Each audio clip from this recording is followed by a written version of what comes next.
Greetings and welcome to Mount Olympus. I am Hercules Invictus, and I welcome you to the UFO entity Enigma. This is the first episode in our second season, and we begin it with a look at the mythic gods of old. Tonight we have Tim Swartz, we have Nick Curto, we have Setna Khamuast, and we have Marc, and sometimes Phyllis, Brinkerhoff. And we'll be going around and everybody will be sharing what they know. I will be disclosing in April at the Disclosure Network, New York, some projects I'm starting this month, which tie into this topic. So stay tuned for that. Greetings and welcome, Tim. How are you, sir? Why, Hercules, I'm doing fantastic. Thank you very much for including me in your program today. How can I not? You're a living legend. And you've written very many words and you focus the attention of very many people. So what do you call it? You're a leading light in our community. Thank you very much. I appreciate you saying that. And I would love for you to introduce our program today with your piece. Oh, well, thank you.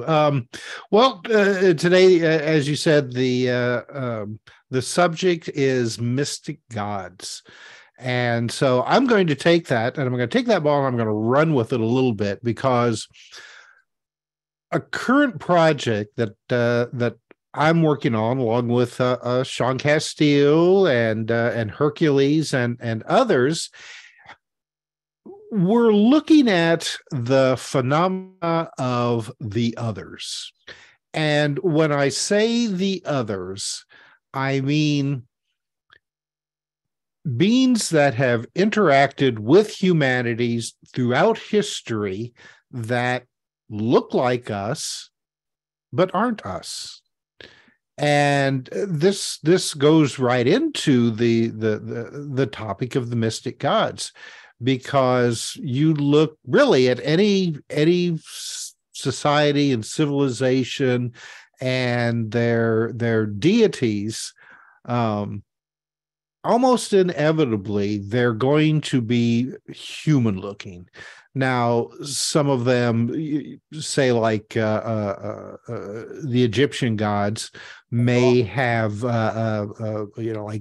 different heads, Anubis, ones like that, animal looks, but still they have that humanoid characteristics: 2 arms, 2 legs, a head, usually 2 eyes.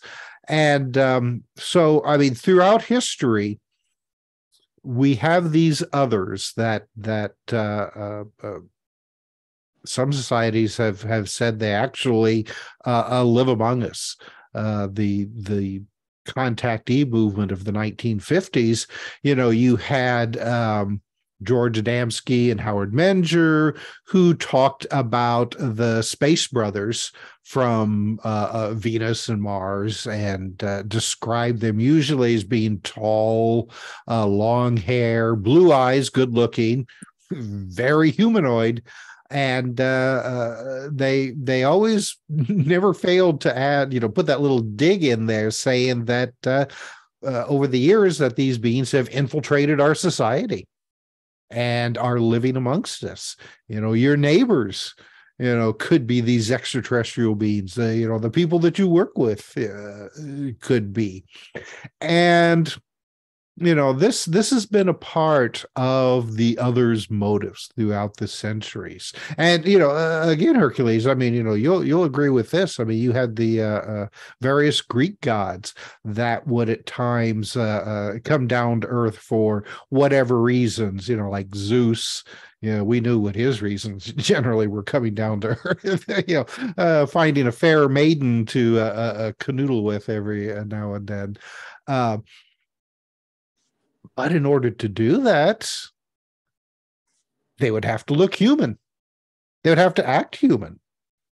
And if you think about it, if we approach this on a purely biological issue, it would be more than just looking human. You would also have to act like a human and smell like a human. Now, that's something that people don't really think too much about, but our sense of smell, when it comes to distinguishing other people, is, it may not be acute as, say, like a dog's, but it's still a powerful presence. All right. And I would think that something that wasn't human that was working with us, would it smell like us? Not that I'm saying this, Hercules. I think I'm going to have to add a section with what I'm working at along these lines, because that's an important factor, because you can go and put sheep's what is it, sheepskin on a wolf, a wolf in sheep's clothing. In sheep clothing, right? Okay, but ultimately it's not going to smell like a sheep, which would give it away. So that's now, say, I'm just this is a stream of consciousness thinking that I'm doing here tonight, Hercules. But I think that's an interesting factor. And the researcher Joshua Cutchin, he wrote a whole book on paranormal smells and their importance and place when it comes to various kinds of encounters, whether it be a UFO occupants to the fairies and elves. Mm-hmm. And but going on to what I was saying, you look at, say, like the UFO phenomenon, and you have the encounters with UFO occupants. Almost inevitably, they're going to look humanoid. Maybe not exactly human, but I would say 99% of the time, you're presented with humanoid types of creatures.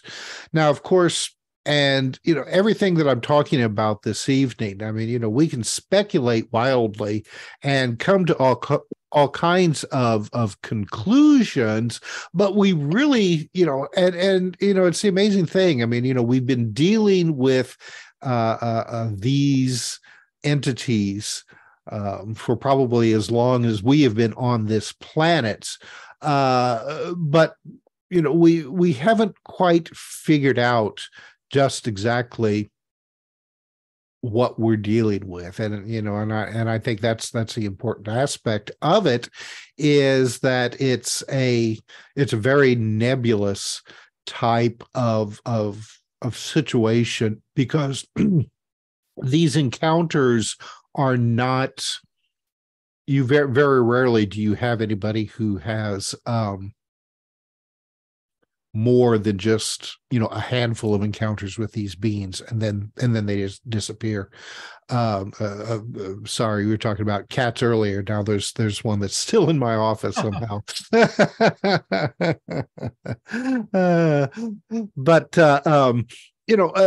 John Keel wrote a lot about these entities. He called them ultra terrestrials. Mm-hmm. Because he felt that they were more than just, say, extraterrestrial visitors or what happened, or angels or demons. I mean, these are just, and perhaps there is no proper names.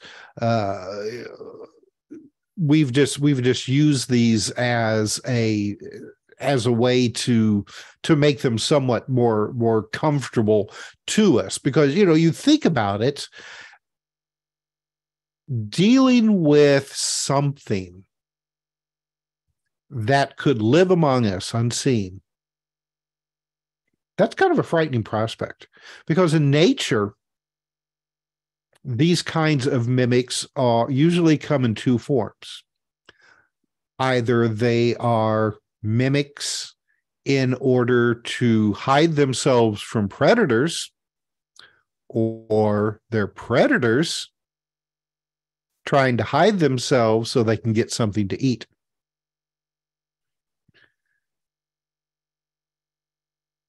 So I wonder if this is also a factor with the mimics of man. Are we dealing with something that, for whatever reason, looks human like us? Is this some kind of universal shape, which I doubt? The universe is a huge place.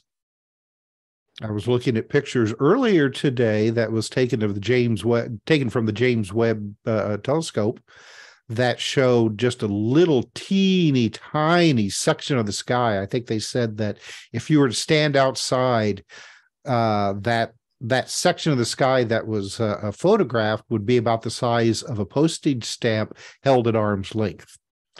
In that picture, there were approximately 50,000 celestial objects, the majority of them being galaxies. And that's just in one tiny section of the sky. So the universe is a really big place, and I'm sure that it's teeming with life. But would all of this life look like us? Probably not. So why is it when we're dealing with these creatures here on Earth, do they look so much like us? Are they us? Are they shapeshifters to look like us and could look like anything? Could it be all of the above? These are questions that, that really can't be answered, but, we're going to talk about them because it's fun. And it's something that I think that, really hasn't been discussed all this time. I mean, it's been discussed to the fact that people encounter these things, the Men in Black. See, there's a good example of beings that appear to be human but aren't. So going back to the original question, why do they look human? Why don't they look like something else? If we're dealing with extraterrestrials, ultra-terrestrials, crypto-terrestrials, the names just go on and on. Why do they look so much like us? Why are they able to interact with us? And when they do interact with us,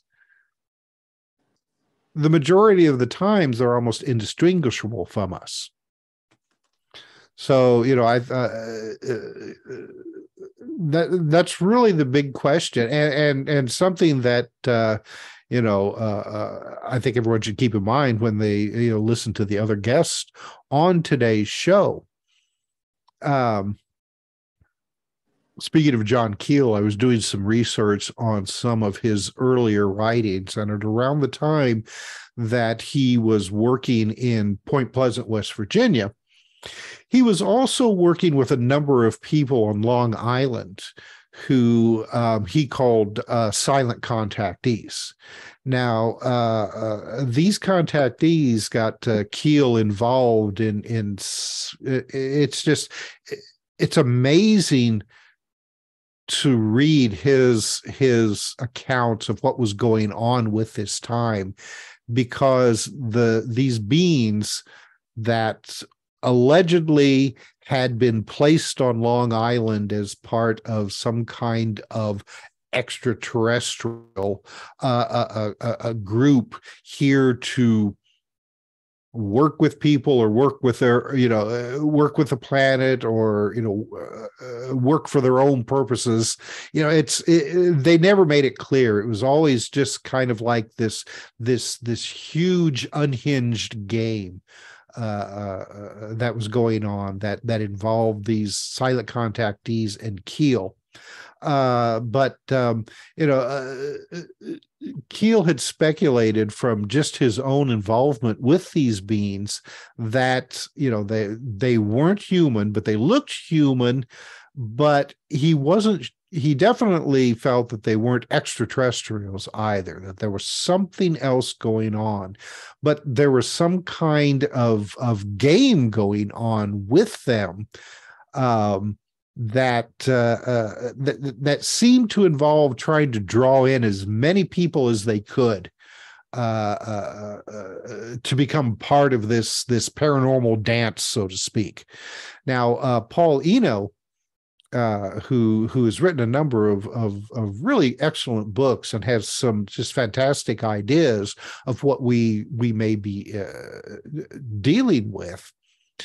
He feels that these beings are probably parasites of some kind, that and like these ultra-terrestrials that Keel was dealing with, they take on a persona that matches the expectation of the witnesses. And as more people are brought on board, it becomes more convoluted as you have all these different minds with their own different ideas going on that then help shape the personas and the way these things look and act. And in fact, Paul says that these things get to the point where they have forgotten where they come from, who they are. And there becomes kind of like a collective amnesia with them. And they're very dependent then on their human host to keep them going. And that also kind of brings to mind what we've discussed earlier about the ancient gods and whether or not they have an existence outside of our own belief systems. That as long as you believe in the gods, then they have substance, they have existence. But when you stop believing, they disappear. They go back into that cosmic mixing pool, ready to be pulled out again for with another name or another persona. It's like I've said before, it used to be that we believed in angels and demons, and there was plenty of them around, appearing all the time, giving us all kinds of wisdom and reams and reams of books. But if you look at a lot of these books throughout history, even though they're supposedly coming from different entities, they all kind of read the same way. There are some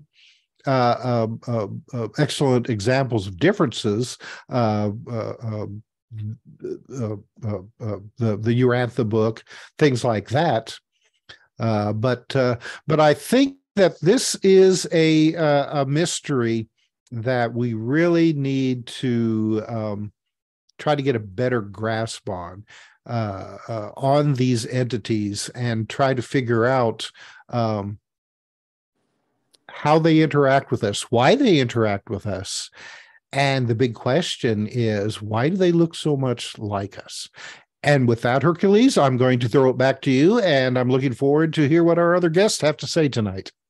Thank you. I wish we had this conversation before I wrote the piece for the book. I would have included some information about what the ancient Greek lore says about many of the questions that you posed. Maybe in a part 2, or if I could finish it, I'll send it over to you as quickly as I can. But thank you. That was excellent, and it asked phenomenally important questions.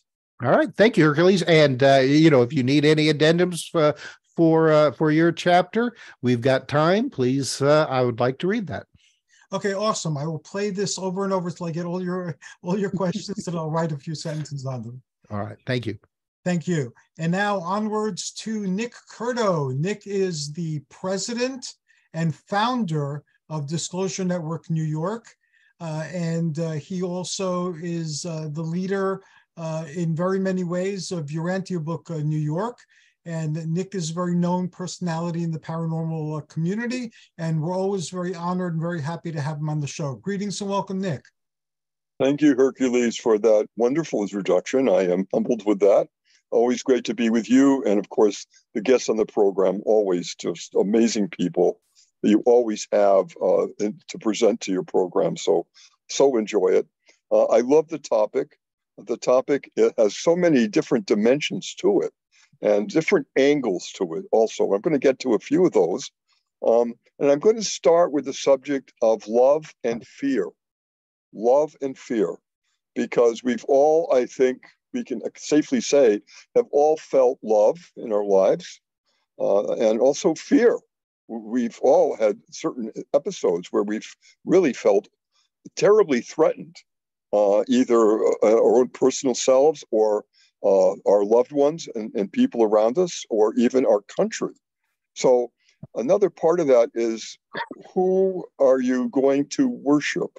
When you're talking about gods, you're talking about giving very special allegiance to your chosen, I will say your chosen gods, whatever religion or whatever viewpoints you have.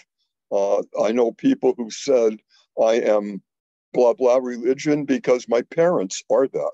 And that's good enough for them. And they just simply, their whole lives is based on what their parents' beliefs are. And okay, that's good for some people, not for others. Others need proof. They need very substantial proof before they even look at anything spiritual or religious. I know people that are atheists, and they've looked at a lot of religions and said, none of them are resonating to me, none of them. And therefore, I'm just going to keep it no religion in my life whatsoever. And when I pass on, that's it. And I'm good with that. Other people looking for explanations of, why am I here? Why am I here? Why am I on this planet? And what is my purpose? I think that's an excellent question. And I think younger people, including myself, I'm sure everyone here, when they were younger, was asking those questions too. And all, again, it goes for religious reasoning. It goes for, why am I here? What is my objective? And that's a hard question. Some people go all their lives trying to search for that. Other people are very fortunate and really kind of know, I know why I'm here. And I have a purpose and I have a mission. So again, it depends upon so many different viewpoints and who's involved. Now, I can speak personally that my parents were both Roman Catholic. My aunt was a nun in the Catholic Church.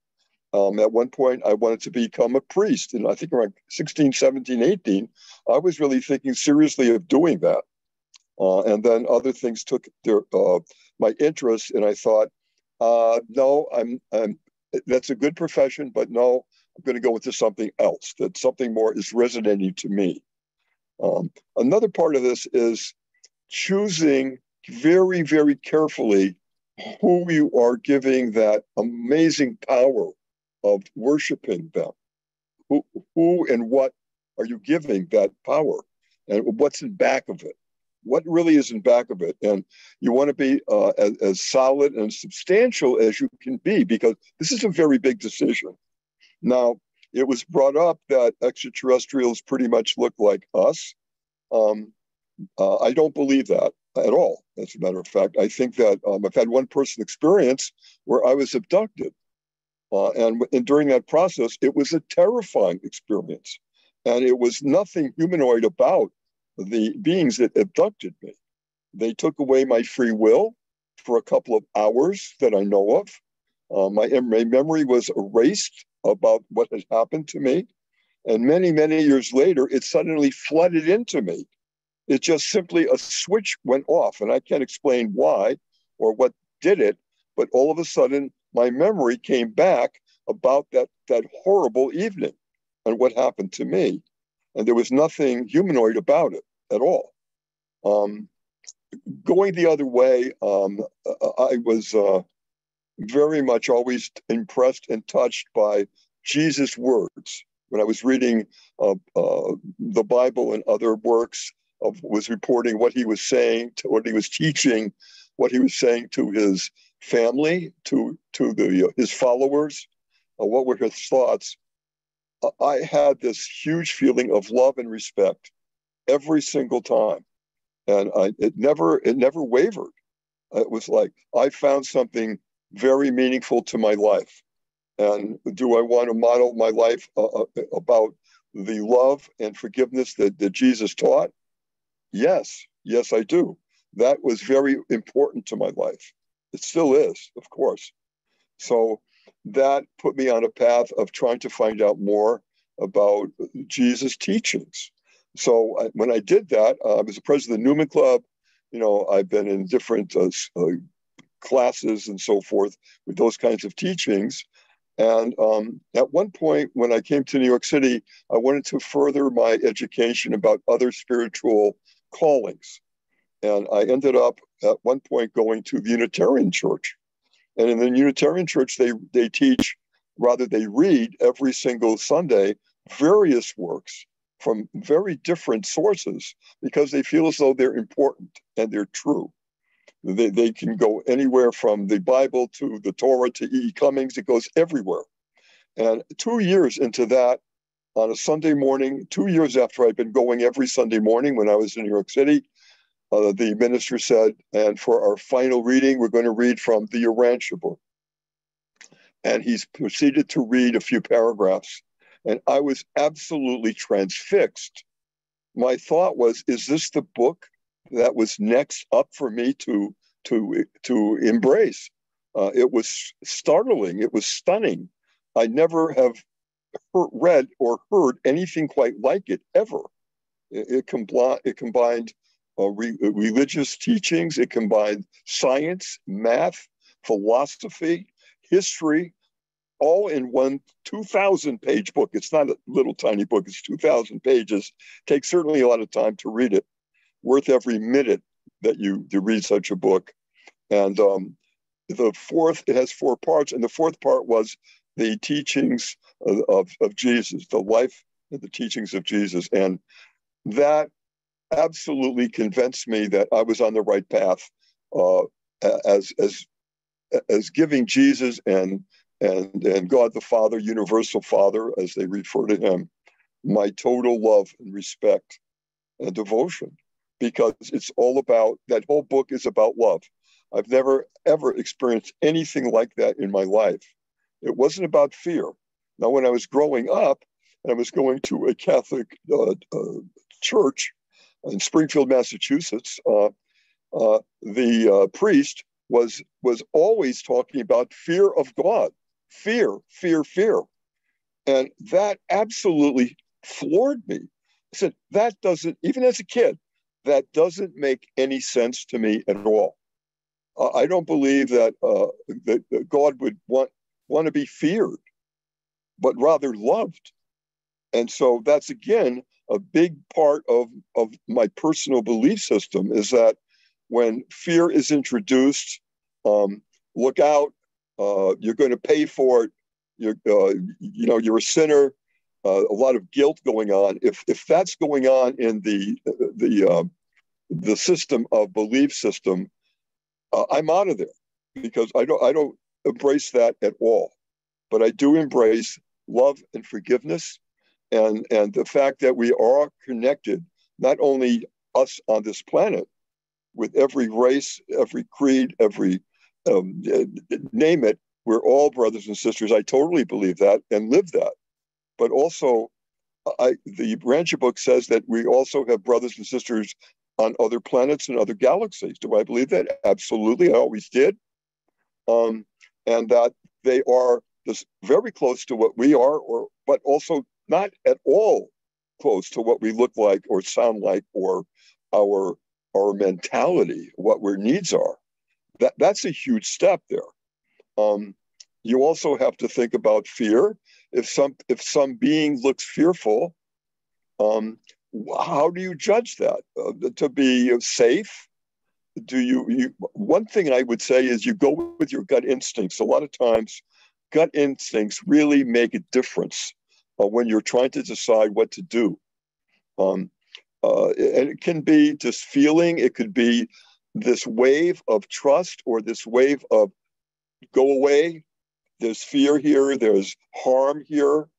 This person or the situation, it isn't right. And the red lights go off. And when they go off, I listen to that. I do. I think sometimes in my life, when I haven't really listened to my gut instincts, those are the times that I took a detour that I shouldn't have taken. So I do really believe in my gut instincts. And I'm not going to name names. Like, I think you probably know who I'm speaking of, but there's a lot of people in government right now, not only in the United States, but worldwide, that give me such a feeling of, look out, this is the worst thing that could happen. It's a horrible feeling when you're seeing them on your TV screen, making big decisions for your life, the life of your neighbors and friends, and worldwide. And you're thinking, this is so wrong. There's an agenda here that really is scary. Getting back again to God's, be very careful always of who you are giving your allegiance, your love to. Be very careful of that. And I think that really is the bottom line, is trusting your own instincts, going for love, going for that feeling, denying fear, denying saying, I'm not going to fear this. I'm not going to live my life in fear. No, thank you. So that's my message. Thank you so very much, Nick. And that adds another dimension to our inquiry that we started tonight. And now we're going to go to Setna Khamuast, aka Michael K. Waterman. He is a respected elder in the ancient spiritualities. He's a high priest and a magician, and he brings to us a different perspective. So we're looking at different facets of this gem, and hopefully by gazing at it when we're finished, we'll be able to glean some insight and wisdom. Michael, the floor is yours. Life, health, and prosperity all. To you as well. You mentioned all the gods and goddesses. I call them the Neteru. I have brought tonight, I'm going to bring my camera over. I've brought with me gods and goddesses that you can see. We have in Egypt, as you mentioned, in Kemet, as I call it, gods and goddesses that are somewhat human and some that have anthropomorphic energies. They have what looks like the heads of animals. I have there the god Tehute Thoth, who wears the head of an ibis. It is said in certain ancient texts that those are masks that they wear so that their identity, their real identity, is hidden from humankind.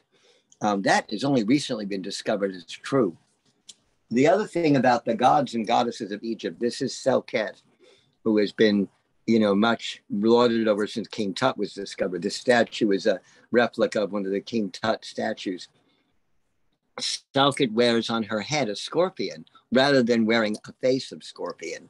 But the gods and goddesses of Egypt, they say, descend from the system of Sirius, the planet Sirius, and they are supposed to be of gold skin tone, metallic gold.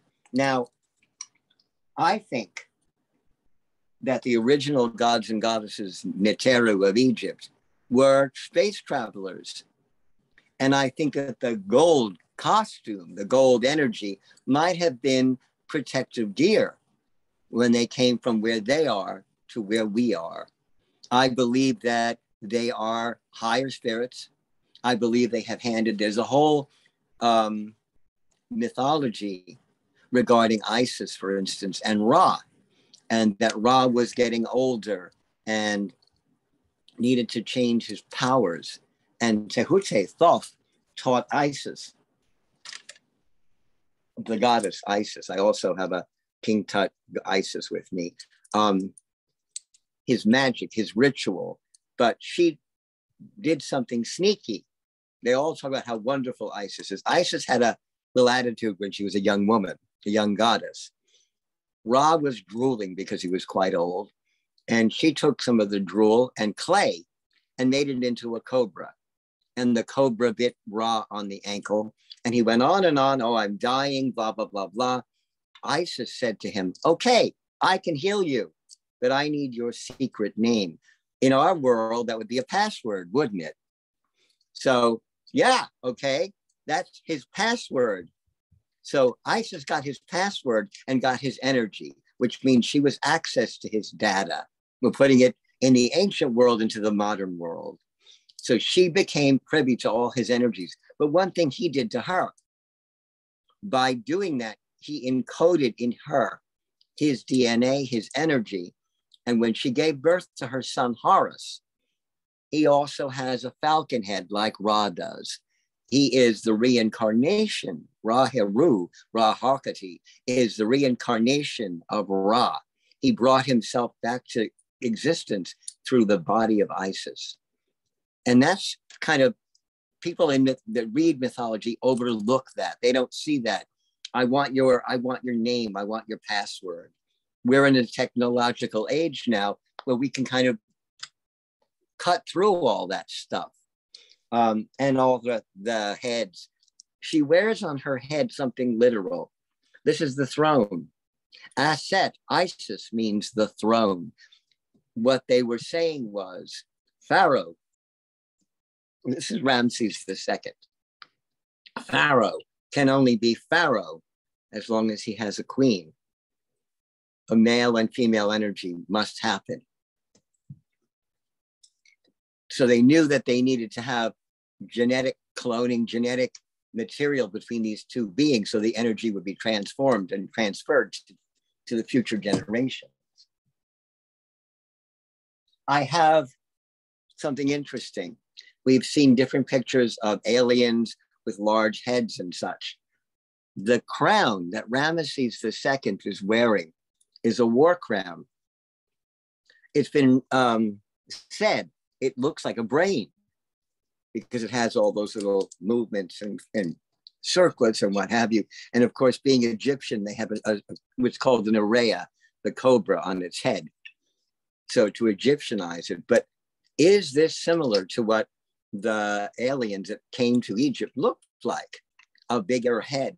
Later on, or earlier generation, in the 18th dynasty, Ramses is the 19th dynasty.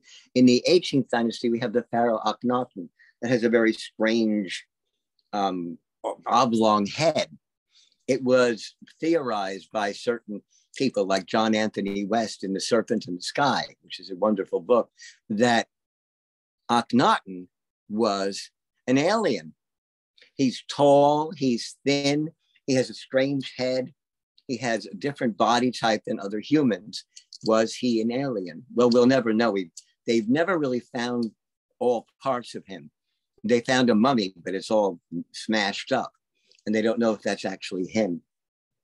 I mentioned to you before we started this segment earlier, as Athena, your wife said, Hercules, that this is the year of the cat, the year of the rabbit, and in my way, it is the year of the cat. So I'm honoring Ubasti, the cat goddess, Bast. Fertility, love, family. These are things she was well known to be.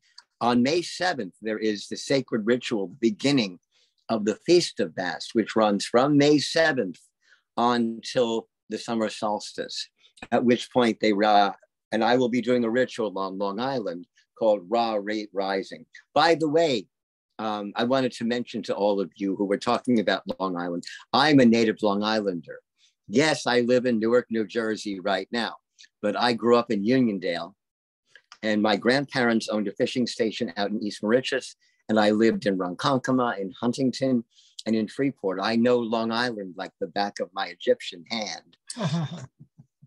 Long Island was my home.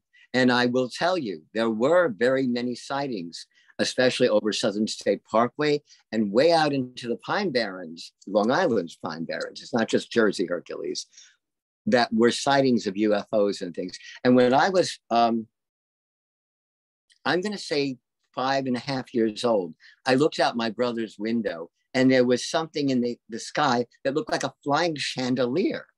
It had lights and movement and crystalline looking things going. And I thought at first it was the sun hitting my neighbor's yard or something. And I closed my eyes and there it was. And it hovered for about, I'll say 3 seconds in the air. And it was over Sunrise, Southern State Parkway, as I say. And then all of a sudden it was gone. Boom, out of nowhere. I looked at it, it looked like an Egyptian collar, which is kind of one of the reasons I'm wearing this today. This has got crystals and scarabs and all sorts of things on it. And this is Uchat, the Eye of Horus.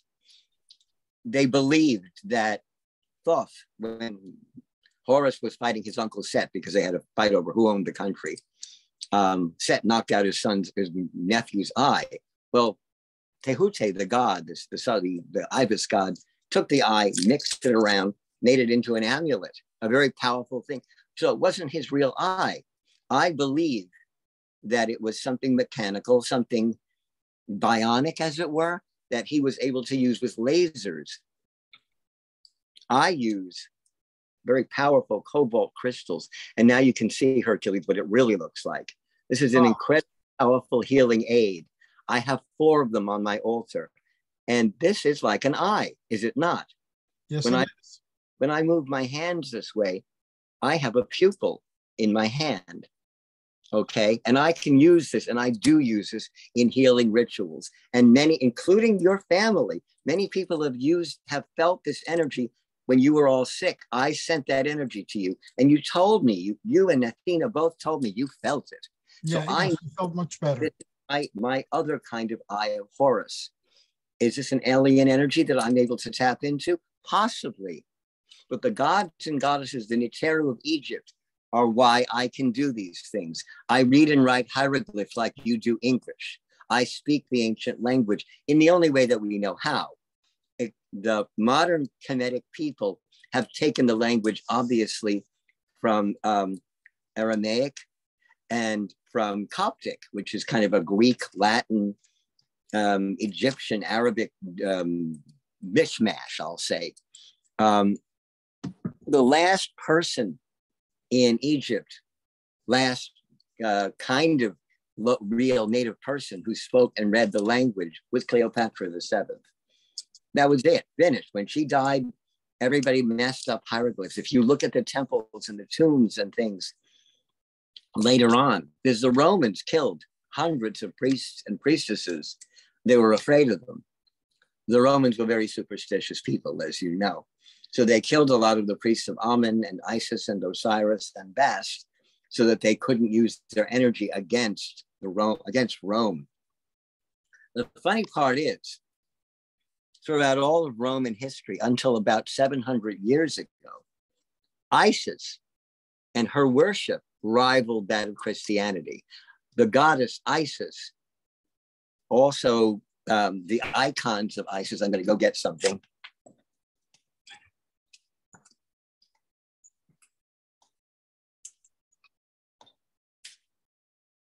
Were transformed, were they not? Does this look familiar to you? A mother and child. This is the prototype for the Madonna. And I don't mean Ciccone. The Virgin Mary and Jesus. You have Isis with her child, with Horus. In contemporary work, after Egypt, quote unquote, fell, or did it really? That became Mary and Jesus. And so that all the mythology of Isis nursing her child and giving him knowledge and such was transformed into Christianity. And that has been proved time and time again. Egypt brought that forward. And the funny part is, every time the Israelites or someone in that world had trouble, where'd they go? Egypt. Joseph was thrown there, and he brought all his family there until Akhenaten had enough of them and said, okay, you owe us money. Suddenly they were Jews again, no longer Egyptians. When Herod Agrippa, or it was Herod Antipas, actually the first one, was going to kill all the firstborn children because of an astrologer who said that Jesus had happened and now he would be the king of Israel. Well, Joseph and Mary ran where? To Egypt. And Jesus, they say, according to certain writings, was studied at the temple of Aswan and the temple of Philae in Egypt, and was part of what's called Qur'an, which is the school of life. And when he came back, not only was he a rabbi, but also a Shemsu priest. He understood the way the Egyptians, the cosmology, the theology of the ancient Egyptians, not just the Hebrew. He took both, and he brought energy into that made the people love him even more, because he understood the beauty and the energy of the mother and child energy, and also to work with the Holy Trinity. And the Trinity in Egypt is Isis, Osiris, and Horus. So we have a crossover there, literally crossover. And that's the other thing that happened. The symbol of pain and torture and death, the cross, in Egypt is the opposite. This is Ankh. Ankh is not a crossover. Ankh is a key. It's the key of life. It brings energy. And they say, this one vibrates. They say that this, used in certain ways, will bring down special celestial and spiritual energies. And I, as a high priest, will tell you that's true. When you work with Ankh, when you understand the energy, the life force energy, you're bringing positive energy to whoever sees this. And I'm doing this for all of you today. Ankh brings positive energy to all that look at it, all that behold it. And I wish you all life, health, and prosperity. Thank you very much. We wish the same to you. You're awesome. Thank you, Hercules. Look who's talking. And now, last but certainly not least, Marc and Phyllis Brinkerhoff. And Marc is, of course, visible, and Phyllis may become visible at various points. We're honored today to see her face, and that is a big blessing indeed. Marc is a walk-in, so he gives us yet another different perspective on this phenomenon.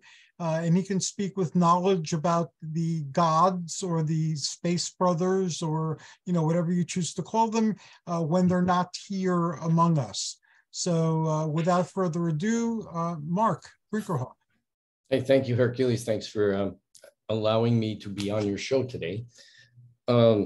Everybody, fantastic. I was taking little notes because it's really great information.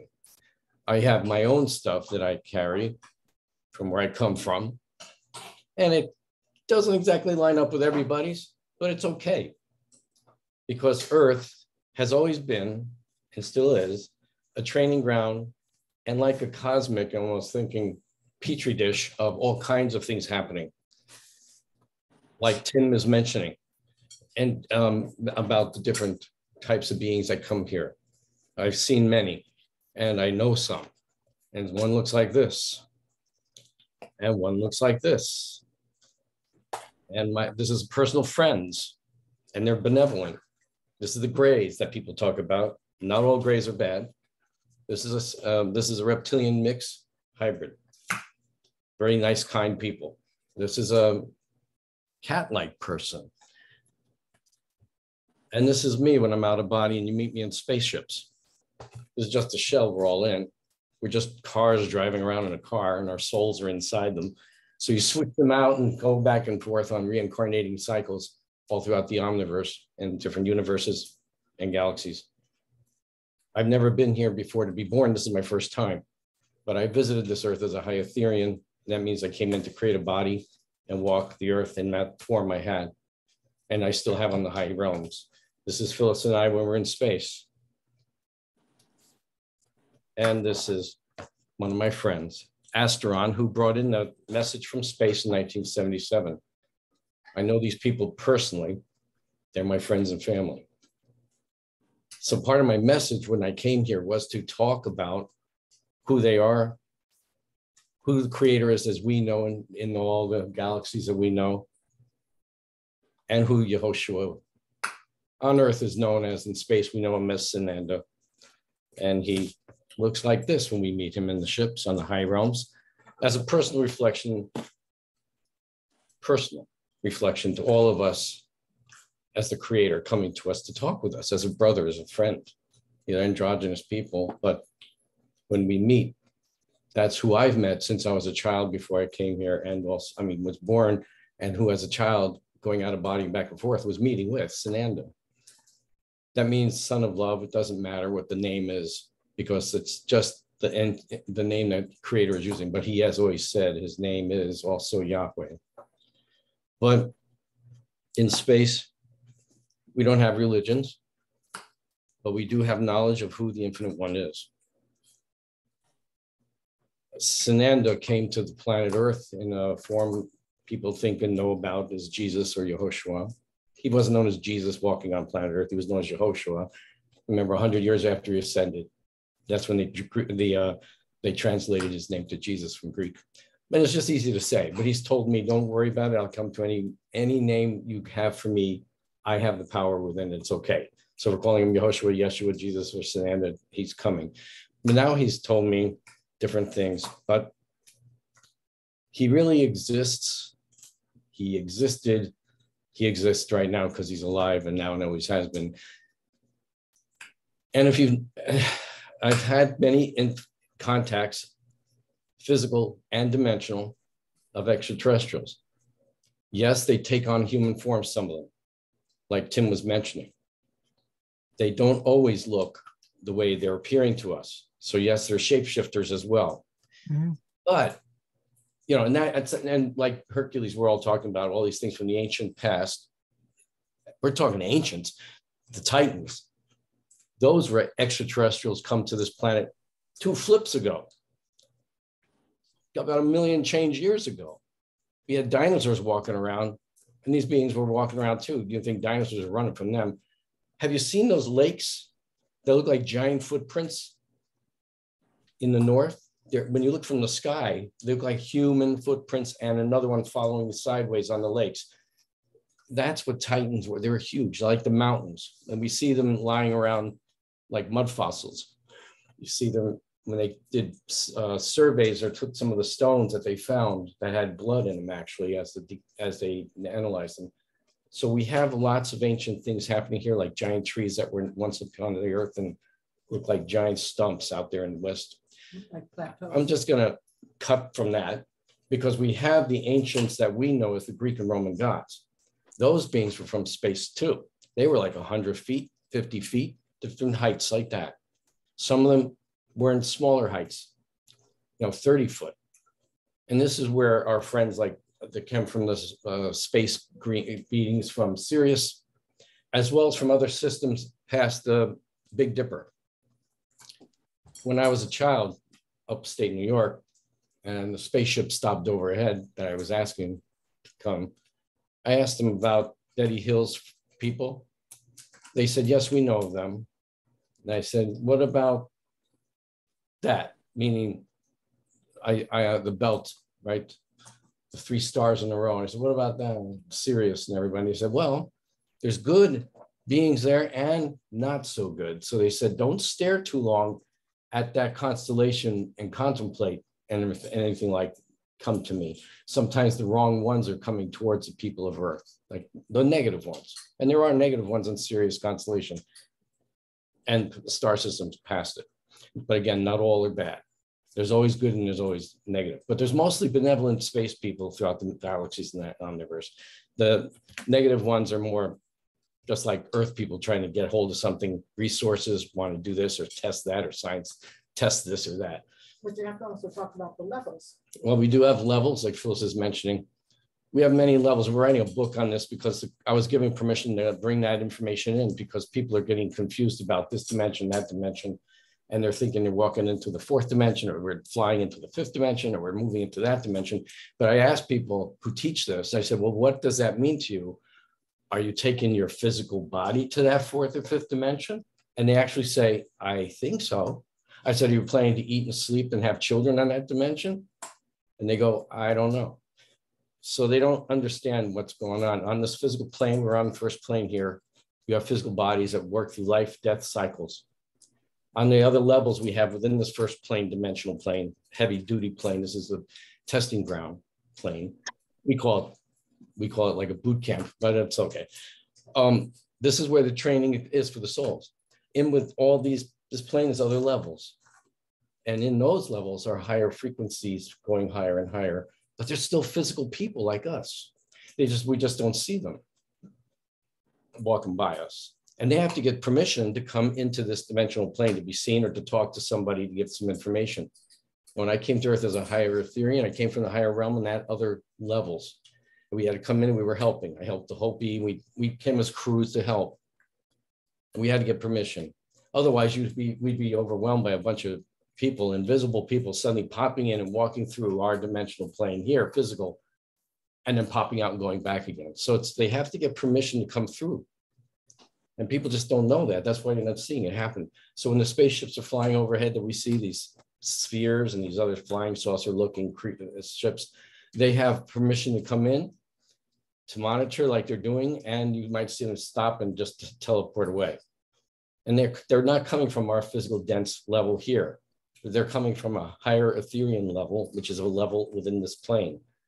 So when I was taken on the ships or invited on the ship or teleported on the ship, I knew that I was teleported into the ship of an Ethereal level. And they had worked with my energy field on this body for me to acclimate to that ship. And when I was on it, I could touch them and we could be there. I was on the ship physical like this, but my energy was shifted, because to be this Earth body on one of their ships, it wouldn't work unless we were acclimated to it.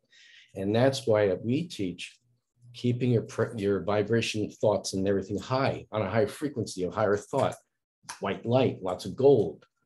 And gold is very high frequency. And so we keep our thoughts on that kind of thing. Like I've been told, according to Sananda, keep your thoughts on creator, keep your thoughts on love, keep your thoughts on oneness and being one with all the children. That's all of us. We're the children, all the souls, and one in love. And that raises your energy to love. But when we come to this density, there's a lot of negative beings working against us. And the creator knows that they're working to stop us from doing things that we came to do, or things to help other people. So the creator knows that.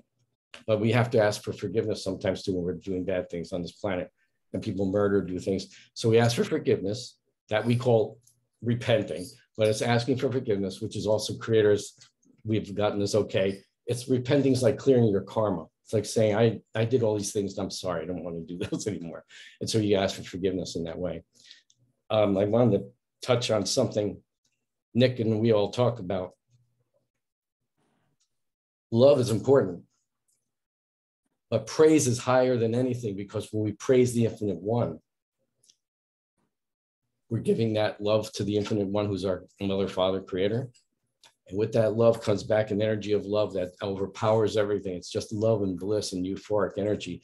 So we get more energy around our energy field or aura. So praise is important, but humans always say, well, we don't have to praise the Creator who's perfect. No, the Creator doesn't need our praise. We need it for Creator's loving energy to come back towards us. So by acknowledging the Creator in love, who is also the Holy Trinity, as we call it, we're doing that love, giving that love and praise. Thank you for this beautiful planet. Thank you for the universe. Thank you for everything. Thank you for my brothers and sisters. Thank you for the living little creatures. Thank you for the animals. All that beauty and love. And Creator says, I recognize my child calling to me with love, acknowledging me with praise, it's not like, whoa, ego, it's praise. Thank you. We have life because of you. Without life, we are nothing. And the Creator is the life. So we give that. Creator sees it. It's always told me, acknowledges, sees the talking child who's calling out with love. I don't want to say the squeaky wheel, but your beloved calls to you and cries out to you. And in response comes healing, love, and other things. But we've always taught that the light that we shine when that love is returned from praising, we're brighter than anything. Brighter. There's no meditation on earth we've seen that that could get brighter than what you will be. Exactly. We've had the Holy Spirit frequency and energy come through a room where we were talking, of a wind come through every single person 3 times, went around the room 3 times, no air conditioners, no windows. And everybody was infused with the blissful, euphoric love of God. People were crying. This is when we were praising. And so we bring in symbols from the higher realms where I come from, the high planes. I was allowed to give this information. So we're writing a book on it. And we were doing the praise Creator symbol, which looks something like this, and singing Alleluia. The Holy Spirit energy came through the whole room and hit us all. And Diane, Nick, we all know Diane. She was part of that, and other people. So I'm trying to let people know everything has a purpose, and everything has a being and a reason for being. And we've all experienced things from ancient times, and the histories have come through, and they're coming through, and they're getting translated and translated. So now it comes to your heart and discernment. But I'm telling you, go straight to the Creator right now. That's who you get the discernment right from, and you will get clearing. But you have to be humble and loving, and with love in your heart. So these aliens come to us like this. This is Phyllis and I on the high realm. And if you and this is Calistriana, another friend of ours on the ship. They look human because most of space has human-looking people in it. I'm not kidding. Most of the space people we've seen are mostly humanoid looking. So they all have a head, 2 arms, and 2 legs, and we call that, creators call that man, M-A-N, man, not male, just man. That's the form we're in. Now, an alien could be looking like our little guys, or the little aliens like this. They're about 4 feet tall. They have a head and 2 arms and they're telepathic. But that's what the form was. Let us make man in our image, which was a form, and then soul, because we are the souls. We're spirit with creator spirit and soul. So we, the children, we are the ones who transverse all the dimensional planes and frequencies. And that's where what the creator wanted us to do, is have fun in creation, but don't forget who you are. But when it comes to these dense levels, there's a forgetting energy that comes through with it, or forgetting who I am. And we're going to have to start wrapping up. I'm sorry. Okay. That's it. That's covering it. Continued. Okay, this was a fantastic show. It's a first step, though, and I'm going to be either reformatting the show in the second season, or I'll be creating a brand new show where I'm going to have people who represent cosmic spirituality, and we're going to be having an ongoing discussion, and each chapter will be focused on one particular topic. So, Tim, you're not a contactee, and you don't have these experiences, but you're a chronicler extraordinaire.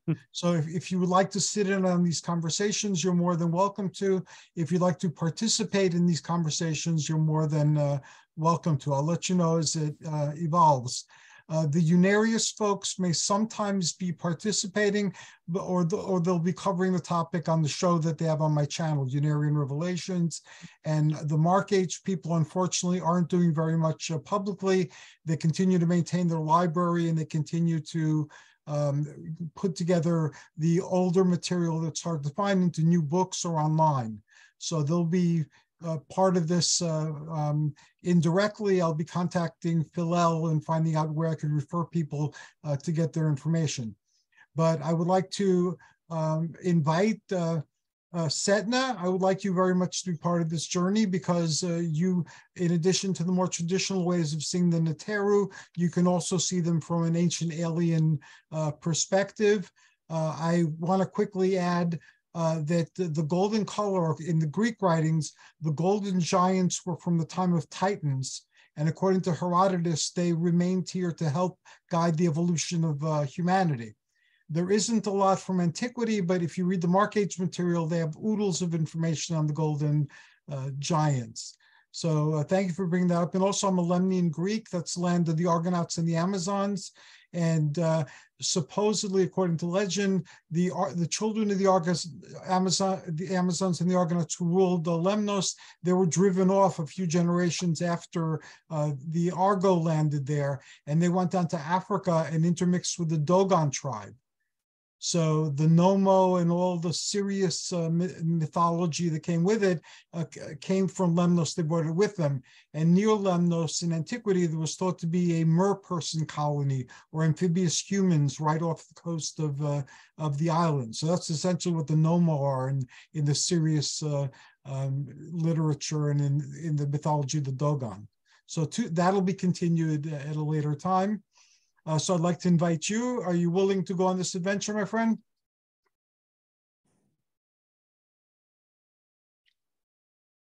Are you talking to us? Or? I was talking to Seth, and I was going to ask each of you. My God, of course I will. I would be delighted, Hercules. I wasn't sure who you were talking to. My bad. Of course. Well, you could have said, Setna, are you willing? Because it could have been any one of us. That's very true. I will jump on the Argos. Of course I will. Thank you. I would be Curto. Yeah, well. I invite you too to this voyage. Are you interested? Nick. Is Nick asleep? I'm sorry, I didn't hear that. I'm sorry. Hercules, you're doing it to everybody. Yes, I know. It's my Herculean energy that's saturating the Zoom meeting. Nick, I'm starting a new adventure. I might do it on this show. I might do it on another show. But I want to have conversations with all the folks that are attuned to the cosmic spirituality side of things, regardless of where they come from. But people are open to talking to each other and listening to each other, despite the fact that we're standing in different places and seeing things differently, to address topics. One topic will be, we all believe this is a schoolroom. What is it a schoolroom teaching you? And everybody's ventured a little bit of that, but that'll be the topic of that discussion. When Mimics of Man comes out, we'll revisit this question that in the frame that Tim introduced. And, we'll ask that question again. And this way we address these things. And it's a really great thing that, again, we can talk with each other, communicate with each other, despite our different perspectives. And I believe through this conversation, greater insights come through. And I have a few other people who will be joining us. So thank you, Nick.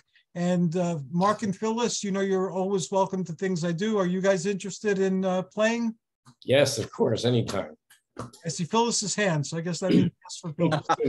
Hercules, the Argos, or that sounds like the name of one of the ships that's out there. Yes. It's a spaceship. Yes. And they can land in the water and hover on the water and sit on the water and float on the water, yes. all kinds of stuff we did. I wanted to tell Nick that I had an encounter with this, I guess she was a captain, and her name was Vrel, F-V-R-L, in Florida in 1982. And she looked kind of like us, and she had a thing like Barbara Eden did as Jeannie in the top of her suit. And she told me she was the captain of their ship. She scared the hell out of my dog, but they landed about 900 feet from me in a field. They were clearing, the name of the development is Fisherman's Cove in Stuart, Florida. And there was nothing there. It was just big, empty out field. And there she was. And she was in a silver and gold suit, but it covered her from her brow bone. Only thing I could see were her hands and her face. And she had kind of a flesh tone, but also metallic tone to her hands and her face. I believe, though, it was a mask and gloves, too. Well, they do have a shimmer on their skin tones. When we're on the ships, we have a shimmer that's golden tone. And yeah. I'm really surprised. That's the look. Was she about 6 or 7 feet tall? At least 6 foot tall and very beautiful. But I will tell you, her nose was kind of flat and her mouth was very thin. And her eyes were unbelievably beautiful. They were a crystalline blue, like my cobalt. And there was no white, just blue. And very sweet, beautiful. Her energy couldn't have been nicer. And I'm glad Marc, I want to tell you this so badly. I can't wait to hear your total story, because that is fantastic. I wrote down Stuart, Florida. I was going to Florida in 1976. And while I was driving down to visit a friend, a spaceship was on the Atlantic Ocean area traveling down. And my dad talked to me on a motel stop. And he says, there's a spaceship out by the ocean. And wherever you're stopping, this thing seems to be following you. I was like laughing. I said, really? Yeah, they're tracking the spaceship. But then it disappeared after about 2 days. But I just thought that was funny. But that's what they do. And when they track us, because you come from them, Michael, they don't come to their own. Chandelier that I saw when I was like 5 or 6, that was the ship that she was on. And I saw it above them. It was the same ship. Great. I thought that was unbelievable. She found me after, I'm going to say 25 years. Well, isn't that cool? Michael, they never lose you. No. You're from them. They always told me this, to tell the people, whoever you're meeting, you come from them in some way. They're a past time, you're on that planet. I am Syrian. I know I'm Syrian. I am. And you've got to get together, you and I and your wife. We have to. That's where you come from as your soul too, when you came to this galaxy. A lot of people come from the galaxy. You're giving me goosebumps because I know it's true. Well, because I hear and see what you're saying, what they're talking, and your own angels are giving me that and that vision with you. As you're sitting there, your angels behind you, and I see Michael, but also Horus, Isis, and Osiris, and Bast. See, you had times of life there, those times too, and you were there probably working with the teachers who came from space. You were one of them. This is how it works, and Hercules understands it too. When I met Hercules, was talking with him, I knew, Hercules is the aspect of his true self aspect. You're an aspect here now working through from your aspect or your oversoul, who has had many lifetimes. Look at Tim. Tim doesn't know it, but Tim is from space. Tim Beckley was from space. Tim is in space right now, but Tim, you're speaking because your knowledge and your love is in there, and you know what you're talking about. You might not have physically encountered somebody yet, but don't be closed-minded to it, because they're coming. They're going to be coming clearer and closer. Because what's going on planet Earth right now, they're coming. And that's I want to tell something to Tim also. In 1976, I met a fellow named Bob Kalachi in NASA Community College, and he was a devotee of the Uranchi book, and that was where I learned about it. Wow. So we have much to talk about, and I'm looking forward to all the future shows where this unfolds. We will now share contact information. Tim Swartz, how can people find Zontar Press? How can they communicate with you? And how can they enter the wonderful world that you are presenting to us through your books and through your talks? Oh, sure. Well, you can find all of my books on Amazon.com. Just type in my name, Tim R. Swartz, and they'll all come tumbling out for your reading enjoyment, both as print and ebooks. You can also find my print books at your favorite local bookstore, and I encourage you to please patronize your favorite local bookstores. That's to me, that's a very important thing. My website is conspiracyjournal.com, and as we always like to say, we've got all the weird news and information that they don't want you to know. And you also have a podcast or a show. I know I've been on it a couple of times. Yes, I'm co-host of the Paracast with host Gene Steinberg, and you can find that on your favorite streaming services, and its website is theparacast.com. Simple as that. And it's an awesome show, and I enjoyed being on it. It was a wonderful experience. Well, we were glad that you could make it and join us that day. Nick Curto, how can people enter your world? Hi, thank you, Hercules. I'm going to give you my email address, NickNYNY1, that's the numeral 1, at gmail.com. Again, NickNYNY1 at gmail.com. Disclosure Network New York website is dnny.info.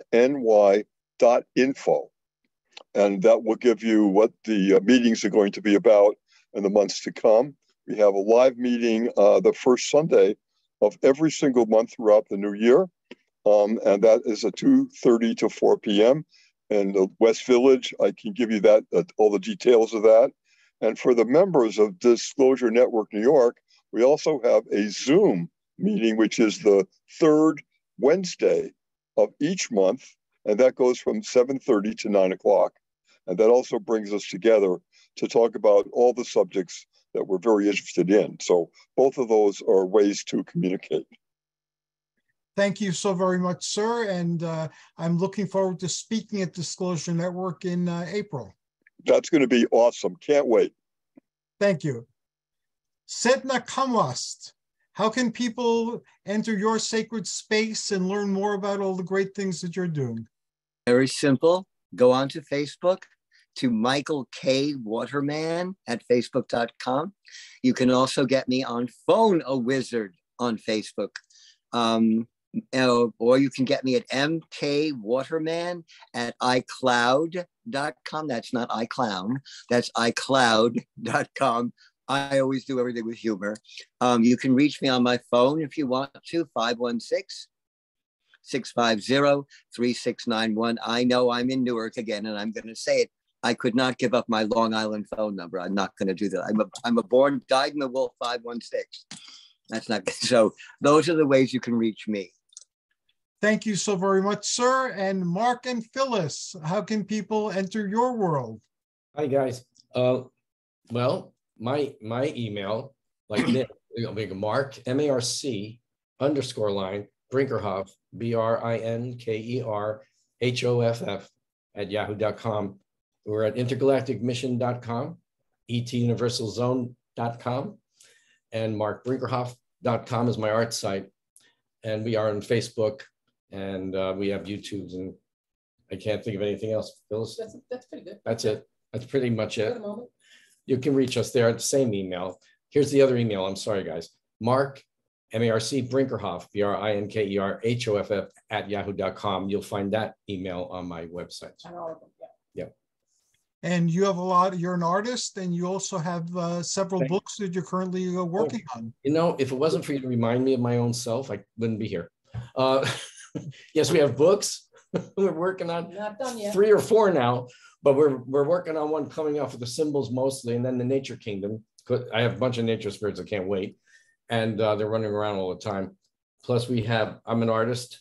You can see my art on marcbrinkerhoff.com. Well, but also on Intergalactic Mission. Intergalactic Mission. This is my art. These are all my. All of the extraterrestrials are mystic art pieces that Marc sees. This is Ashtar, who I personally know and have met physically. So it's he's a real person. And I'm expecting when they start playing around with the Earth soon. Oh, again, reminding people the things that they're shooting down are not real spaceships, because they can outmaneuver anything this planet has to over and send. But there's been in the past some of them that didn't make it. Those are the earlier ones. But still, today, not the ones that we're working with, no. So whatever they're doing for project this or that, we'll keep informed on that. Thank you so very much. Thank you to everybody. This was awesome. I finally figured out how to stop the recording without ending our conversation, so I will do that now. Thanks to everybody who's joining us. This should be on YouTube by midnight, if all goes well. Wow. Okay, good night, everybody, and thank you. Thank you. Good night. Much love, Noah. Much love. Life, health, and prosperity.